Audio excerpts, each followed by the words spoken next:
Hi there. Welcome to another edition of Down to Business in West Allis. Do you love coffee as much as I do? And I'm sure these people do too. I'd love to introduce you to a new coffee shop in West Allis. It's called Kindly Coffee, and they are in the old coffee shop that used to be here was called Vida, Yeah. and it's right on 70th Street, right off of Greenfield, in the building that's right to the south of the gate, if you know where that is.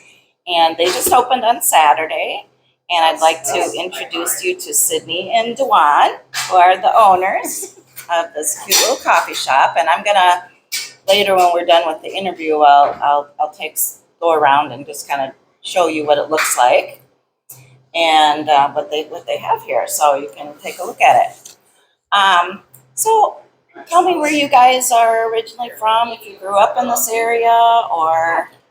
So I am from Illinois. I'm from Willowbrook and Darien, which are suburbs outside of Chicago. And then I was actually going to Elgin. I was going to Judson University in Elgin, Illinois, and then moved up here this summer last summer with Juwan. I lived in Palatine for a pretty long period of my life, and my grandparents were from Elmhurst. Yeah. So I know the area pretty well. Native of Milwaukee. So I grew up and lived here my entire life. So like it's weird. I feel like I've visited every part of Wisconsin, to be honest with you, from Eau Claire to La Crosse to Madison to Lake Geneva and all those fun places. But it's just I love Wisconsin. But yeah, I grew up native of Milwaukee my entire life. Grew up a huge Bucks fan, especially a huge like Green Bay Packer fan as well too.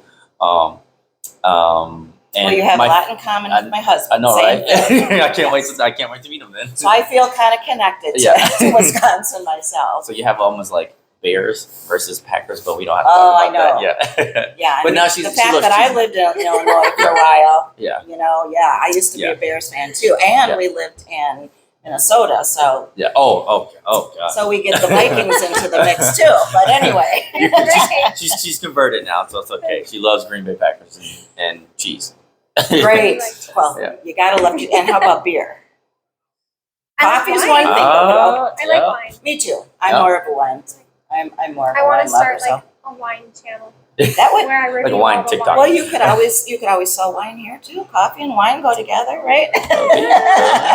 We'll see. Then you have to have a liquor license, right? Exactly. Another thing. Well, anyway, so tell me your story about how I did read a little bit about it, but I want you to tell the story of how you decided to open this coffee shop, and go ahead. So I'm Sydney. I have a younger sister. Her name is Emma. The younger sister named Emma. She was born a normal, typical child, and when she was 2, a bunch of things happened, and basically she became special needs. And so she lived until she was 16, but cognitively she was about 4 years old. So she might have been in the body of a 16-year-old, but her brain worked like a toddler, and that's how she was forever. And I took care of her with my parents, and we used to always go out every Friday on sister dates, and we would go to coffee shops that were nearby us, we'd go to stores, and we would just take walks for miles, because what else can I do with her?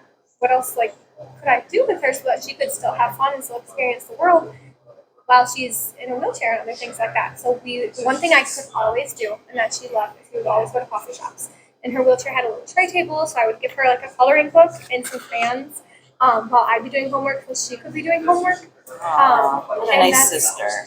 That was one of our things with sister coffee dates all the time. So then when I went to Judson University, I was a resident assistant and did some other assisting with our RISE program, which was a program for college students with disabilities to go to college.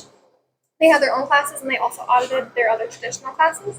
And I worked very heavily with that program, and I loved it. But it broke my heart to know that I could take my students to their internships, and they would do super fabulous, but then they wouldn't get jobs because they had disabilities. And I was thinking, how can they go do their internships so well but still be turned down for jobs, and not from those specific places, but from other places, and they'd be turned down just for having disabilities. And so one day, Dwan and I were talking, and he was like, what do you want to do when you're done with school? And I was like, I want to be a teacher. That's why I'm in school. He goes, what do you really want to do? And I was like, I really want to be a teacher. And he was like, really want to do? I was like, I don't know. I want to be a teacher. And then the next day I was like, but What do you want me to do? Yeah. The next day I was like, but what if I had a coffee shop that employed adults with disabilities? And then it came to life. So then it happened. The entire. You thought that was a great idea, huh? I You made it happen real fast. I knew it did. You must be very business minded. I am. I know a good opportunity when I hear about it, and I'm a go-getter. I pursue it, and I use pretty much all of the line of networks that I possibly can to say, is this idea worth the pursuit? And not only that, what you support it. Essentially, what my brain did when I understood that she had a passion behind it, because I knew there was a passion behind this. I knew there was a faith-driven mission to it as well too. Not only that, but more than anything, just a drive, like a strong drive. And for me, I said, how would you pay a homage tribute to Emma? But not only that, how can you, showcase those skills that most people don't see, or maybe they just don't understand.